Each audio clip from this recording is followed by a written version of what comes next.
जय नमस्कार साथियों, विहांश इंस्टीट्यूट के इस यूट्यूब चैनल में आप सभी का स्वागत है। जैसा कि आप जानते हैं कि एमपीपीएससी ने 2024 का जो सिलेबस है उसमें काफी बदलाव किया है। तो इसमें आप मेजर चेंजेस जो देखेंगे वो आपको यूनिट 1 में देखने को मिलेगा, जिसमें आप देखेंगे कि प्राचीन भारत और वेद हो गए, पुरुषार्थ हो गए, ठीक है, भारतवर्ष हो गया, ये सारे पॉइंट्स जो है वो ऐड किए गए थे। साथ में ही आप देखेंगे कि एक यूनिट 10 जो है, जो मध्य प्रदेश की जनजातियों से संबंधित है, उसको भी ऐड किया गया है। अब बात आती है कि ये कंटेंट जो है वो एकदम नया है और एज अ स्टूडेंट आप देखेंगे कि आपको काफी रिसर्च करनी पड़ेगी इन टॉपिक्स में अगर आपको इनको प्रिपेयर करना है। तो यहां पर रोल आता है एक शिक्षक का, जो क्या करेगा, आपके लिए मेहनत करेगा कि आपको मेहनत ना करना पड़े कंटेंट को रिसर्च करने में। आप क्या होता है कि हम लोग भी जो कंटेंट बना रहे हैं, जैसे आप देखेंगे कि हम इकोनॉमी, सोशियोलॉजी, एंटरप्रेन्योरशिप आपको पढ़ा रहे हैं, तो वहां पर जो होता है तो हम भी क्या करते हैं, रिसर्च करते हैं, हम 4-5 सोर्सेस से पढ़ते हैं, तब जाके एक कंटेंट बनाते हैं, ताकि ये मेहनत आपको ना करना पड़े। क्योंकि एज अ स्टूडेंट आपके सामने प्रीलिम्स का भी बोझ रहेगा, आपको मेंस की भी तैयारी करनी पड़ेगी। अगर आप प्रीलिम्स क्वालिफाई करेंगे तो आपको आंसर राइटिंग भी करना पड़ेगी, आपको सिनॉप्सिस भी बनाना पड़ेंगे। तो इतने सारे काम के बीच में हम ये नहीं चाहते कि ये जैसे ही सिलेबस चेंज हुआ है तो आपको रिसर्च भी खुद से करना पड़े। तो वो काम जो है हम कर रहे थे। और अब जो है हम यहां पर एक भी चीज आप देख सकते हैं कि हमारे चैनल में मोस्टली इंग्लिश मीडियम के वीडियोस आते थे। तो अब इंग्लिश मीडियम के साथ साथ अब हम हिंदी मीडियम में भी यहां पर यूट्यूब पे वीडियोस प्रोवाइड करवाने जा रहे हैं। आप देखेंगे कि जो हमारी यूनिट 1 है, इसमें आपका जो भारतीय इतिहास है, यूनिट 2 जो है, और साथ में यूनिट 10 जो है, इसके हम हिंदी मीडियम में भी आपके सामने वीडियोस ला रहे हैं। इसके साथ में हमारे साथ में जुड़ने वाले हैं अभिषेक दुबे सर, जो कि एक आप देख सकते हैं कि एक ज्ञान के धनी है, आपके शब्दों के धनी है, जिन्होंने अभी तक आप देखेंगे कि विगत 8 से 10 सालों से जो है वो एमपीपीएससी और सरकारी जो ऑफिसेज रहते हैं उन सब की फील्डों में जुड़े हुए हैं। ठीक है, इंदौर और ग्वालियर में जो है उन्होंने पढ़ाया हुआ है, और ये हमारा सौभाग्य है कि वो अभी जो है जबलपुर में शिफ्ट हो चुके हैं। तो मैं आप सर को बुलाना चाहूंगा, आइए सर। तो सर के बारे में मैं आपको बताना चाहूंगा कि अभी जो है वो अब जबलपुर में शिफ्ट हो चुके हैं, तो वो यहां पर हमारे साथ में जुड़ चुके हैं, जिसमें सर जो है वो आपको आप यूनिट 1, यूनिट 10 और यूनिट 2 जो है एमपीपीएससी प्रीलिम्स के, उसके बारे में पढ़ाएंगे। और इसी लेक्चर में जो है सर आज वो अपना पहला वीडियो जो है वो यहां पर लेक्चर देने वाले हैं। तो मैं अभी सर से रिक्वेस्ट करूंगा कि सर आपको थोड़ा सा बताएं कि हम यहां पर किस तरह से प्लानिंग कर रहे हैं और क्या हमारा प्लान होगा और सर क्या पढ़ाने वाले हैं। लीजिए सर। नमस्कार साथियों, कैसे हैं आप सभी लोग। उम्मीद करता हूं बढ़िया होंगे और बढ़िया आप लोगों की तैयारी चल रही होगी। जैसे कि सर ने आप लोगों के लिए बताया कि सर के माध्यम, और सर से मैं मिला भी, सर से मैंने चर्चा भी की, और इसके बाद में हम लोगों ने ये डिसाइड किया कि कहीं ना कहीं हमको ये जो कोर्स चेंज हुआ है, अब क्या है, लड़कों के अंदर बड़ी बेचैनी है, वो बड़े परेशान हैं, उनको लग रहा कि क्या है, क्या चेंज हो गया, क्या नहीं हो गया। तो इसके अनुसार अब देखिए तमाम तरीके की क्लासें आ चुकी हैं, आपने देखा होगा कि क्या क्या चेंज हो गया, पर अभी तक कोई ऐसे नहीं है जिन्होंने प्रॉपर ये कर दिया हो कि भैया जो जो चेंज हो गया हो उसी को हम अपलोड कर दें या बच्चों के लिए प्रोवाइड करवा दें। तो अभी तक ऐसा नहीं है। अगर आप देखेंगे तो आपको ऐसा कोई भी नहीं मिलेगा जहाँ पे आपको लगेगा कि पूरा का पूरा आपके पास में कोर्स है। तो ये एक अच्छी शुरुआत है और मैं बहुत धन्यवाद देना चाहता हूँ सर को कि उन्होंने ऐसा मौका दिया मेरे लिए। और चूंकि मैं इंदौर भी रहा, ग्वालियर भी रहा, लगभग मैं मध्य प्रदेश में जितनी बड़ी बड़ी जगह है, और मैं 2012 से इस लाइन से जुड़ा हुआ हूँ, और ग्वालियर में तो मैं काफ़ी समय तक रहा। तो अब ये है कि वो जितना भी अनुभव है मेरा वो मैं आप लोगों के संग में शेयर करूँगा। और इसी में यदि देखा जाए तो यूनिट 1, यूनिट 2 है ना, और इसके बाद में यूनिट 10, ये 3 जो हैं, 3 को अपन अपलोड करेंगे सबसे पहले, क्योंकि यही हैं जो बदली हुई हैं। एक आपका जो अर्थशास्त्र वाला है यूनिट, जो अर्थशास्त्र जो इकोनॉमिक वाली है वो भी है, तो उसकी भी क्लासें आप लोगों को जल्दी ही मिल जाएंगी। तो दोस्तों आज की ये जो क्लास है इसको आप लोग देखें, समझें, और आप ये मान के चलें कि अब इसके बाद में कम से कम जो 4 वर्ष होंगे, 4 वर्ष तो आपका ये जो कोर्स है वो चेंज होने वाला नहीं है ना सर, क्योंकि 4 साल लगभग इसके पहले 2020 में हुआ था। तो ये कोर्स जो पहले चेंज हुआ था, अब ये 2024 तो जो 2028 में होगा, तो ये जो आप पहले कर लेंगे यही आपका हमेशा के लिए हो जाएगा, है ना, 4 वर्ष के लिए आपके लिए हो जाएगा। तो ये बढ़िया है। तो नोट्स आप लोग साथ साथ बनाते चले, और इसके बाद जो पीडीएफ है वो भी आपको प्रोवाइड करा दी जाएगी। आप लोग टेलीग्राम से जुड़ जाइएगा तो वहाँ पे मिल जाएगी, और साथ साथ में जो भी चीज़ें होंगी तो सर फिर आपको दिलवाते हुए चलिए। बिल्कुल सर। ठीक है।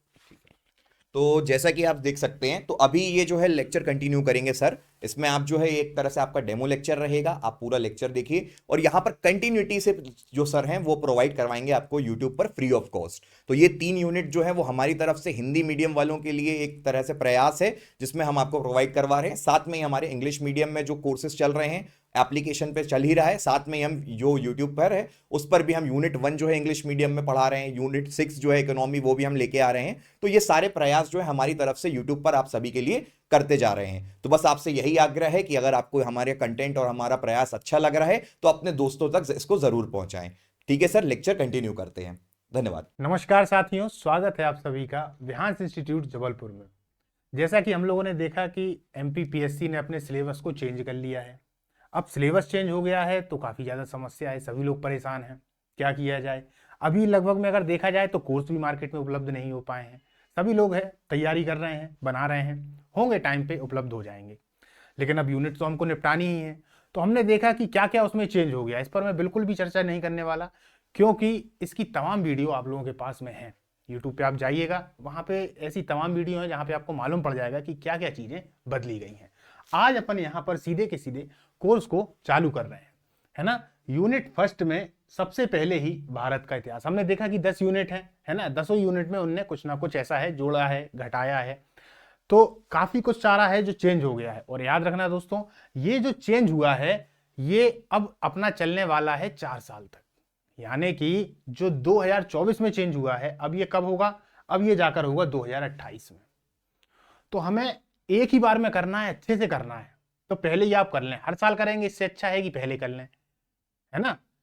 अब मान लीजिए, देखिए मेरा तो ये है कि आपका पहली बार में ही सिलेक्शन हो जाए। मान लीजिए नहीं होता है, किसी कारणवश नहीं हो पाता है, तो फिर दूसरे साल भी यही कोर्स रहेगा, है ना। जो करेंट की चीजें हैं वो बदली जाएंगी, पर जो बेस है वो तो बदला नहीं जाएगा। तो इसीलिए आप लोग उस पर देखें, अच्छे से तैयारी करें और आज से ही लग जाएं। और ये क्लासें आपको रोज ही मिलेंगी। तो चलिए अपन चालू करते हैं यूनिट फर्स्ट से, जो कि हमने देखा संकल्पना और विचार से संबंधित है। किससे? संकल्पना और विचार से संबंधित। इसमें क्या क्या है?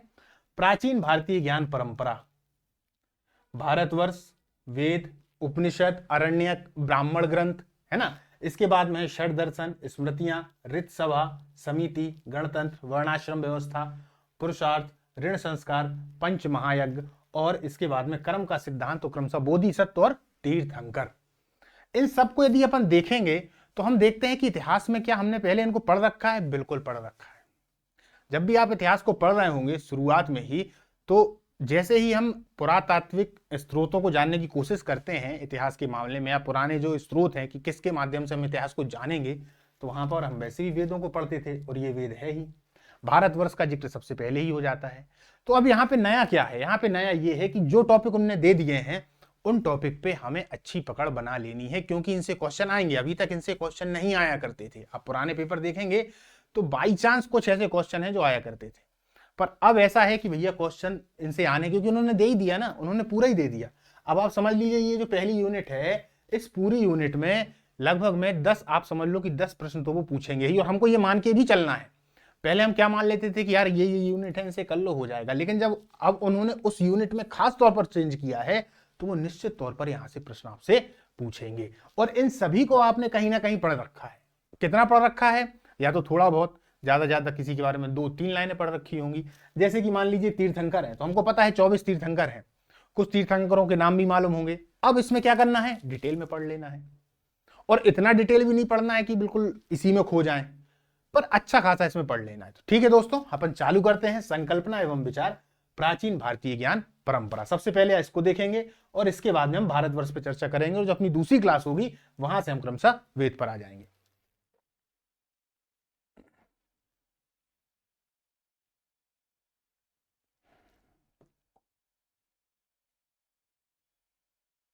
चलिए, प्राचीन भारतीय ज्ञान परंपरा। भारतीय ज्ञान परंपरा अद्भुत ज्ञान और प्रज्ञा का प्रतीक है, इसमें तो कोई दो राय नहीं। जिसमें ज्ञान और विज्ञान, लौकिक और पारलौकिक, कर्म, धर्म तथा भोग और त्याग का अद्भुत समन्वय है। भोग भी है, त्याग भी है। ऐसा नहीं है कि जो भारतीय मतलब जो भारत की जो पुरानी बात है या पुरानी जो ज्ञान है, उसमें हमने एकदम से बिल्कुल निवृत्ति मार्ग को अपना लिया हो, कष्ट ही कष्ट दे दिया हो शरीर को, है ना, या फिर हमने कुछ ऐसा अपना लिया हो। इसमें सभी चीजों का एक तरीके से समन्वय है ना। जब हम पुरुषार्थ को पढ़ेंगे तो हम देखेंगे कि धर्म भी है, अर्थ भी है, काम भी है, उसके बाद मोक्ष है। ऐसा नहीं कि शुरुआत हुई और सीधी मोक्ष के लिए वो करने लगे, कि वो रास्ता जाएगा धर्म से। पहले धर्म के अनुसार कर्म होगा, है ना, कर्म होगा, फिर काम को पूरा किया जाएगा, उसके बाद में मोक्ष होगा। तो हर चीज का ये समन्वय है। ठीक है, अब हम देखते हैं प्राचीन भारतीय सनातन ज्ञान परंपरा अति समृद्ध है। बिल्कुल, देखिए दोस्तों, यदि भारतीय ज्ञान परंपरा की बात करें तो भारत का यदि विश्व से हम तुलना करते हैं, भारत की विश्व से तुलना करते हैं, तो भारत एक एक एक ऐसा स्थान या ऐसा देश है जहां पर ये जो ज्ञान परंपरा है ये बहुत पहले से चली आ रही। दूसरे जितने भी देश हैं, जब वो लोग इनके बारे में कुछ नहीं जानते थे, तब तो यार हमारे यहाँ वेद लिखे गए, आप समझ लो, वेदों की रचना हो गई बहुत पहले से। इनका कोई समय निश्चित नहीं है। ये जो अपन बोलते हैं कि वेदों की रचना हुई, वो जो समय है वो दरअसल संकलन का समय है। संकलन का मतलब होता है कि ये जो वेद थे अलग अलग रूप में, इनके जो श्लोक थे अलग अलग रूप में थे, वो एक जगह आकर इकट्ठा हो गए, वो संकलन का मतलब है। इनकी रचना तो स्वयं भगवान के द्वारा की गई और भगवान ने ऋषि मुनियों को सुना दिया और ऋषियों के द्वारा आ गया। तो ये हमारे यहाँ जो परंपरा है बहुत पुरानी है, बहुत समृद्ध है, बहुत मजबूत है, इसका कोई तोड़ नहीं है। ठीक, चलिए, इसका उद्देश्य धर्म अर्थ काम मोक्ष को समाहित करते हुए व्यक्ति के संपूर्ण व्यक्तित्व का विकास करना है। किसका? व्यक्ति के व्यक्तित्व का। जब सारा विश्व ज्ञान रूपी अंधकार में भटक रहा था, तब संपूर्ण भारत के मनीषी, मनीषी का मतलब होता है जो ज्ञानी लोग हैं, जो प्रज्ञ लोग हैं, जो अति विद्वान लोग हैं। आपने हिंदी देखा होगा तो हिंदी में मनीषी जो ज्ञानी लोग हैं उनके लिए प्रयुक्त होता हुआ एक शब्द है। तो मनीषी उच्चतम ज्ञान का प्रसार करके मानव को पशुता से मुक्त करके श्रेष्ठ संस्कार से युक्त कर संपूर्ण मानव बनाते थे। प्राचीन भारतीय ज्ञान परंपरा के मुख्यतः दो आधारों पर थे। अब जो प्राचीन जो परंपरा है वो किस आधार पर थी? तो देखिए, वैदिक काल ज्ञान परंपरा, ये थोड़ा कट गया है,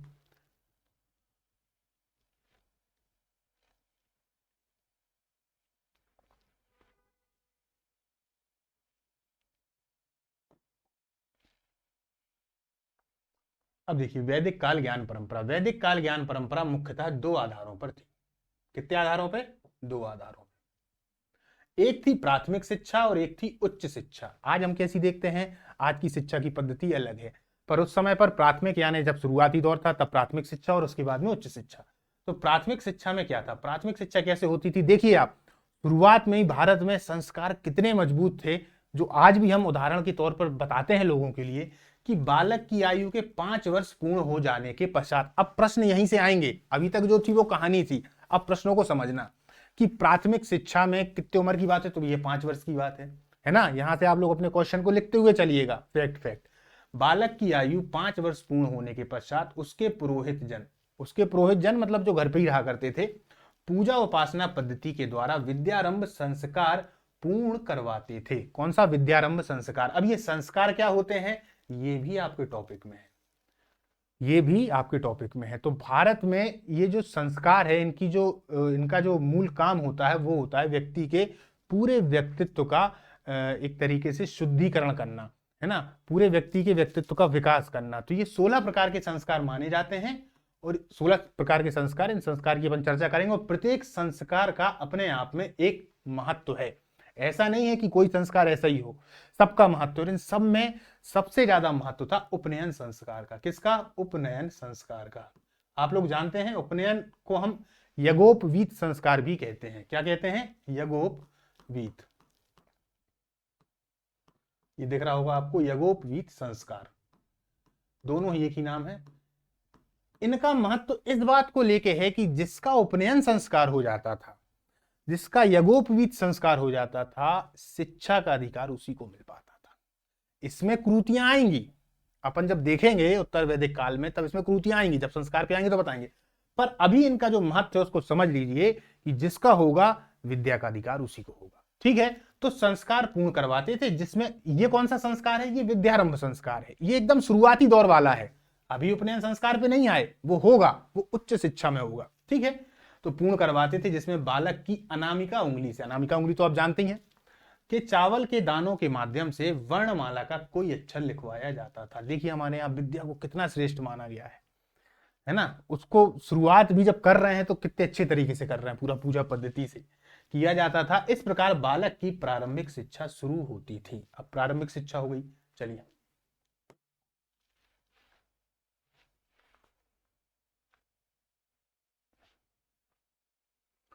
उच्च शिक्षा अब देखते हैं। उच्च शिक्षा की प्राप्ति के लिए बालक को गुरुकुल आश्रम जाना होता था। कहाँ जाएंगे भैया? आप गुरुकुल आश्रम जाएंगे, जहां पर उपनयन संस्कार होगा। ये देखिए मैंने इसको लाल से कर रखा है, रेड से, समझ जाइएगा। अगर प्रश्न आता है तो उपनयन संस्कार से ही प्रश्न आ जाएगा कि कौन से नंबर का संस्कार है, किस लिए महत्वपूर्ण है, इसकी क्या उपयोगिता है ना। उपनयन संस्कार के पश्चात ही उच्च शिक्षा को आरंभ किया जाता था। यहाँ उपनयन संस्कार यज्ञोपवीत संस्कार के नाम से भी जाना जाता है।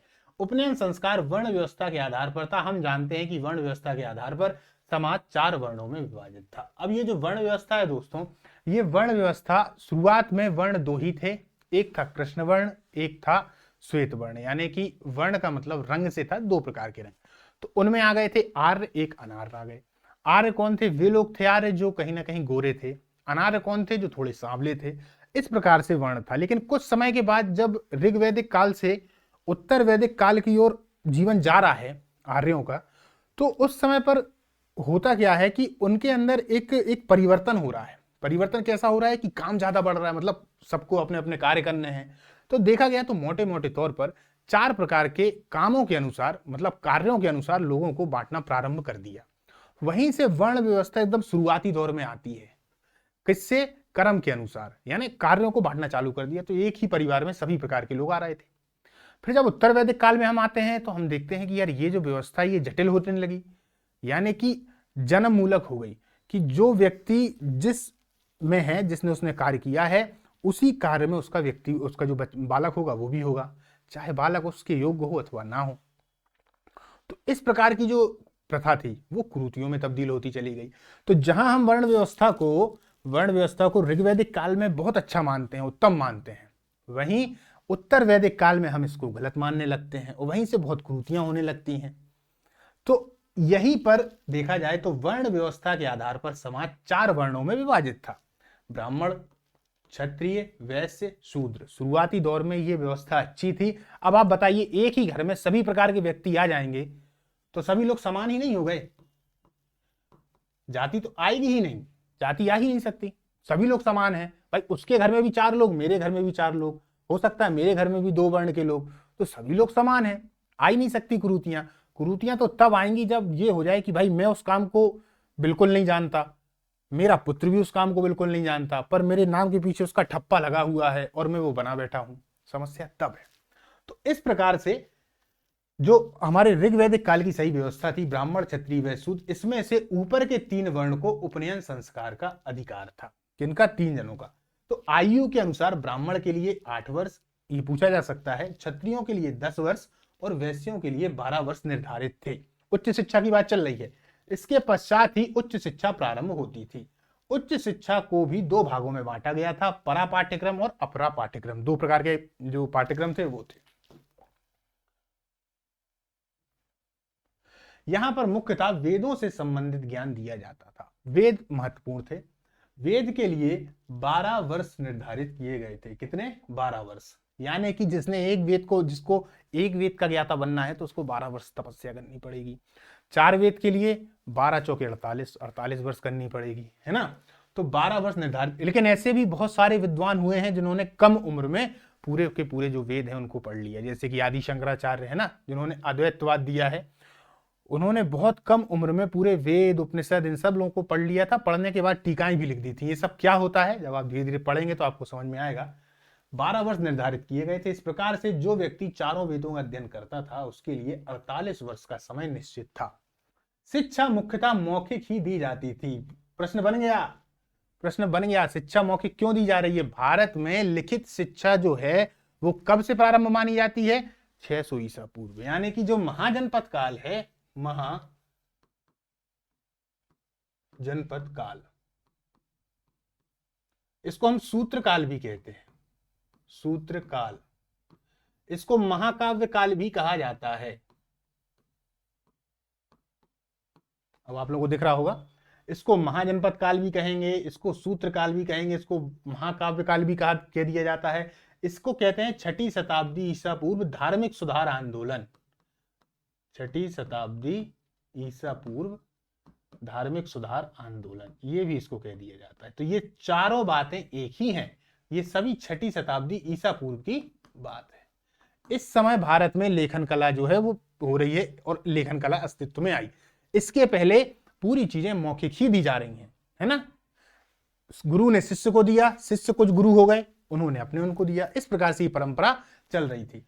तो ये जो 600 ईसा पूर्व का जो काल माना जाता है, यहीं से इतिहास एक तरीके से चालू होता है, क्योंकि यहां पर चीजें लिखी जाती हैं और पढ़ी जाती हैं। तो आद्य ऐतिहासिक में कुछ इतिहासकार, ये याद रखना, आद्य ऐतिहासिक में कुछ इतिहासकार सिंधु घाटी सभ्यता को रखते हैं, साथ साथ में वैदिक काल को भी रखते हैं कुछ इतिहासकार।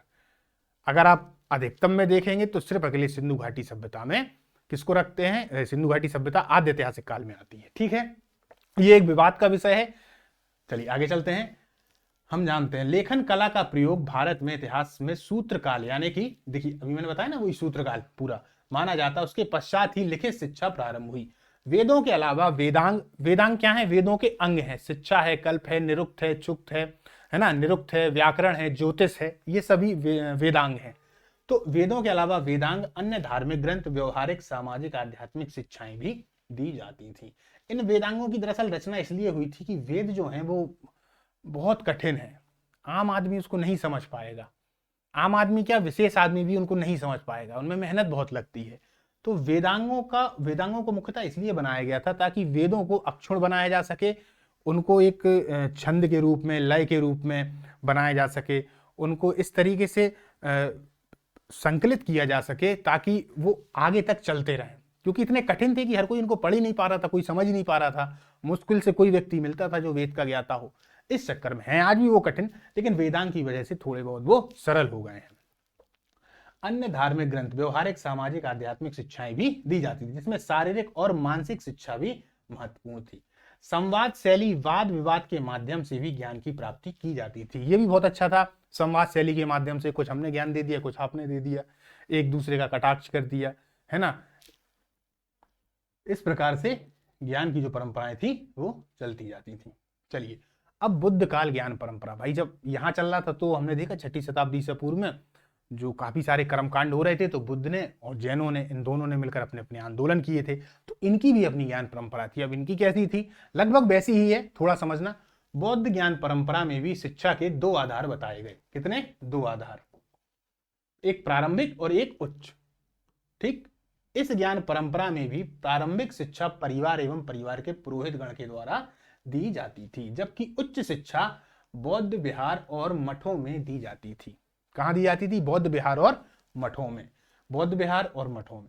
उच्च शिक्षा हेतु बौद्ध ज्ञान परंपरा में 12 वर्ष के पश्चात प्रवज्या संस्कार किया जाता था। अब इनके यहाँ क्या होता था, प्रवज्या संस्कार। ये जो प्रवज्या संस्कार है, इसको याद रखना, एक होता है प्रवज्या संस्कार, एक इसी से मिलता जुलता शब्द है जिसको हम बोलते हैं उपदा परीक्षण। उपदा परीक्षण, ये दोनों ही शब्द हैं और दोनों एक ही समय से संबंधित हैं। तो उपदा परीक्षण क्या होता था, मौर्य काल में जो अधिकारीगण होते थे, उनकी नियुक्ति से पहले एक परीक्षण किया जाता था। जिस प्रकार आज आप पेपर देते हैं तब जाके आपकी नियुक्ति होती है, जब आप पास हो जाते हैं, तो वहां होता था एक उपदा परीक्षण। और ये है प्रवज्या संस्कार। तो ये लगभग एक ही समय के हैं, इसलिए इनमें अधिकतम कंफ्यूजन पैदा हो जाता है। तो आप लोग ध्यान दीजिएगा कि प्रवज्या संस्कार किससे संबंधित है, बुद्ध काल में ज्ञान परंपरा से संबंधित है, जबकि उपदा परीक्षण मौर्य प्रशासन में नियुक्ति से संबंधित है। ठीक, किया जाता था। उसके पश्चात उच्च शिक्षा दी जाती थी और वह बौद्ध मठ में बिहार में प्रवेश के योग्य हो पाता था। ठीक है, चलिए आगे चलते हैं। भारतवर्ष, अब ये दूसरा टॉपिक है। क्या है, भारतवर्ष। तो भारतवर्ष या भारत, ये है क्या, पहले तो आप इसको समझने का प्रयास करें। भारतवर्ष दरअसल ये जो पूरा शब्द प्रयोग हुआ है, ये एक भूभाग के लिए हुआ है। किसके लिए, भूभाग के लिए, यानी एक ऐसा क्षेत्र जो भारत का रहा हो। पर भारत शब्द का मतलब क्या है, तो भारत शब्द में ये भारत तो बड़ा भा हो गया, वैसे नाम उनका क्या था, भरत था। पहले पूरी कहानी समझते हैं। भारतवर्ष या भारत नाम हस्तिनापुर के महाराजा दुष्यंत और शकुंतला के पुत्र, इनका नाम आप लोगों ने सुन रखा होगा, महाराजा दुष्यंत और शकुंतला के पुत्र, भरत के नाम पर पड़ा। आगे चलकर भारत एक चक्रवर्ती सम्राट भी हुए। कोई कहते हैं कि ये वही है, कोई कहते हैं कि ये अलग है। सम्राट भी हुए जिन्हें चारों दिशाओं का भूमि का स्वामी कहा जाता था। सम्राट भारत के नाम पर ही देश का नाम भारतवर्ष पड़ा। हालांकि भारत को पहले अलग अलग नामों से जाना जाता था, जम्बूद्वीप, भारत खंड, इन नामों को याद रखिएगा। भारतवर्ष दोस्तों उन्होंने टॉपिक दिया है, तो इससे आप एक प्रश्न समझ के चलिए कि आना ही है।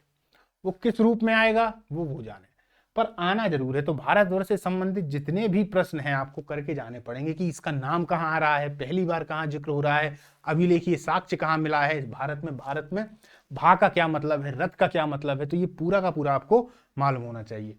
चलिए, भारतवर्ष दो शब्दों से मिलकर बना हुआ है, जिसमें भारत का अर्थ है भा और रथ। देखिए, भा का अर्थ है ज्ञान और रथ का मतलब है लीन हो जाना। आप देखिए, अपना जो भारत देश है, इसके नाम का ही क्या मतलब है, इसका नाम ही ज्ञान से शुरू हो रहा है यार। यानी कि देखिए, भा रथ,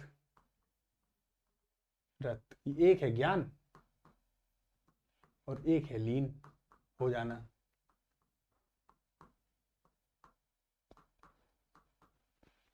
यानी ज्ञान में लीन हो जाना, रत हो जाना, मग्न हो जाना, यही भारत का मतलब है। तो देश का नाम भारत, ज्ञान रथ का मतलब है लीन हो जाना, जबकि वर्ष से मतलब एक भूभाग से है।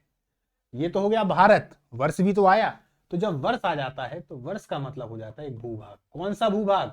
भारतवर्ष का भूभाग। तो उसकी एक सीमा होगी, कहां कहां तक है। तो जिसे आज हम बोलते हैं कि ये भारत है, वो खंडित खंडित भारत है। इसके अंतर्गत अफगानिस्तान भी था, इसके अंतर्गत नेपाल भी था, म्यांमार भी था, नीचे वाले क्षेत्र भी थे, काफी बड़ा पूरा क्षेत्र हुआ करता था। आप जब मौर्य शासन या प्रशासन को देखेंगे, मौर्य साम्राज्य को देखेंगे, तो आप देखेंगे कि सबसे बड़ा अशोक के समय में या चंद्रगुप्त मौर्य के समय में बहुत विशाल साम्राज्य था उनका। उस पूरे भारत को, उसको जम्मू द्वीप के भी नाम से जाना था। तो याद रखना, जम्मू द्वीप हो गया, भारत खंड हो गया, ठीक।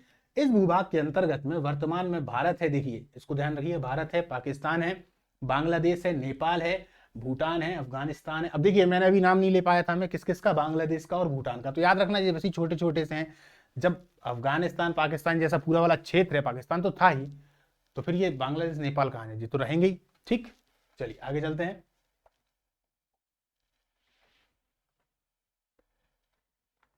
आगे चलकर भारतवर्ष से आर्यव्रत के निवासियों को भारतीय आर्य कहा जाने लगा।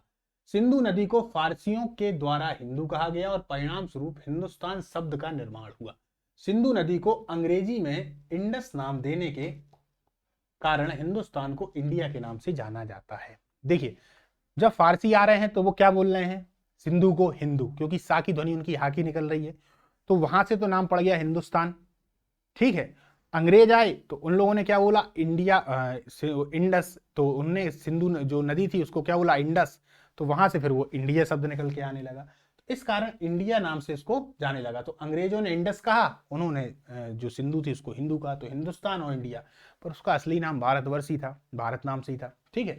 प्राचीन भारत में भारतवर्ष का नाम अनेक ग्रंथों, धार्मिक और सांस्कृतिक ऐतिहासिक कथाओं में मिलता है। यह वर्ष भारतीय उपमहाद्वीप के प्रतिष्ठित भारतीय उपमहाद्वीप को प्रतिष्ठित करता है। यहाँ कुछ स्थानों का उल्लेख है जहां भारतवर्ष का जिक्र हमको मिलता है। अब दोस्तों, इन स्थानों को आप लोग जरूर याद रखिएगा।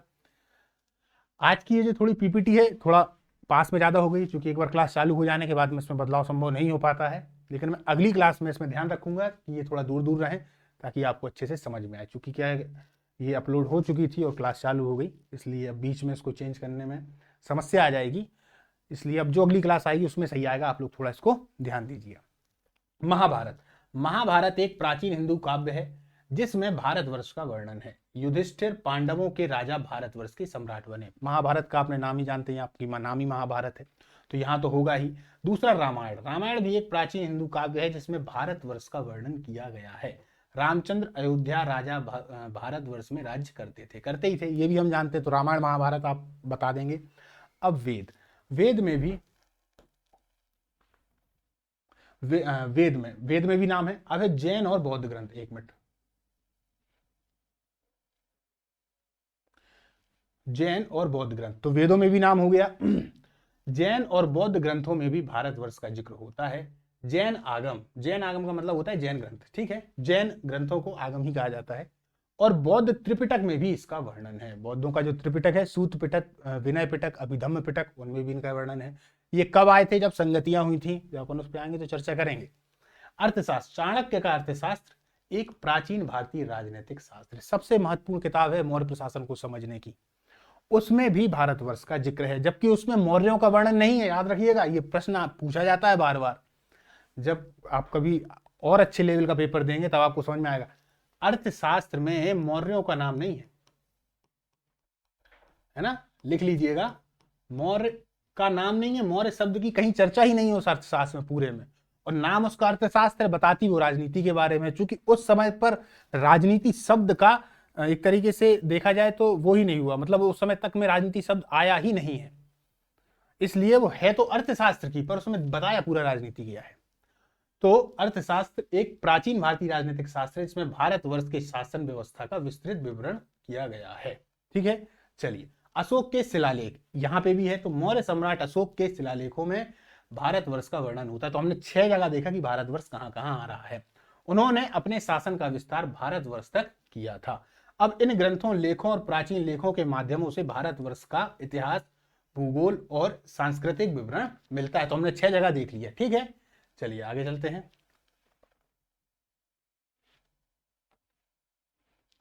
अब एक बात और याद रखना दोस्तों, भारतवर्ष का सबसे पहला अभिलेखीय जो साक्ष्य है वो हमको मिलता है हाथी गुम्फा अभिलेख में। कहां मिलता है? हाथी गुम्फा अभिलेख में। हाथी गुम्फा अभिलेख, इसको आप लोग नोट कर लीजिएगा।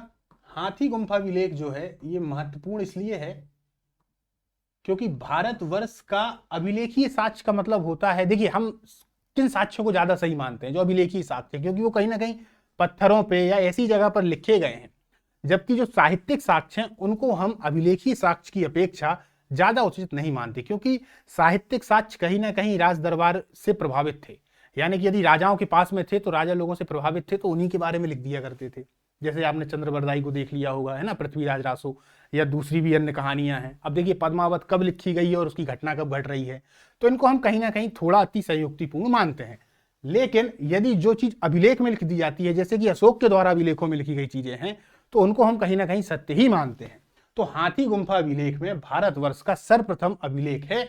दूसरी बात, ये हाथी गुम्फा अभिलेख जो है वो तीर्थ रहित है, मतलब कि इसमें जो तिथि है, माफ करिएगा, तिथि इसमें है नहीं, इसमें तिथि के बारे में नहीं दिया गया है। और भी इसमें थोड़ा देखना आप कि ये जो हाथी गुम्फा अभिलेख है इसमें ये है किसका? तो कलिंग नरेश खारवेल का। ये कलिंग नरेश खारवेल ये किसके बाद आते हैं? मौर्य शासन, मौर्य जो साम्राज्य है, मौर्य साम्राज्य के बाद ही कलिंग नरेश आते हैं ना। एक तरीके से देखा जाए तो मौर्योत्तर काल की बात है। तो कलिंग नरेश खारवेल का है। इसमें एक बात और है, और वो क्या है? तो महापद्मनंद, जो कि नंद वंश के एक महान शासक थे जिन्होंने एकराट की उपाधि भी धारण की थी, महापद्मनंद के द्वारा नहरों का निर्माण किया गया था। तो पहले बार में नहरों का भी अभिलेखीय साक्ष्य इसी में मिल जाता है। किसमें? कलिंग नरेश खारवेल के हाथी गुम्फा अभिलेख में। तो ये भारतवर्ष से भी जुड़ा है, नहरों की भी इसमें चर्चा की गई है, और कलिंग नरेश खारवेल का तो है ही। चलिए दोस्तों, आज की जो अपनी क्लास है इसको अपन समाप्त करते हैं। कल अपन वेद से चालू करेंगे, क्रमशः वेद पे आएंगे, फिर ब्राह्मण ग्रंथ पे आएंगे, उपनिषद पे आएंगे, और इसके बाद में आरण्यक, है ना। उसके बाद में अंत में अपन किस पे आ जाएंगे? तीर्थंकर से लेकर बोधिसत्व तक। तो आज की जो अपनी क्लास है उसको अपन समाप्त करते हैं। अगली क्लास में मिलते हैं। नमस्कार।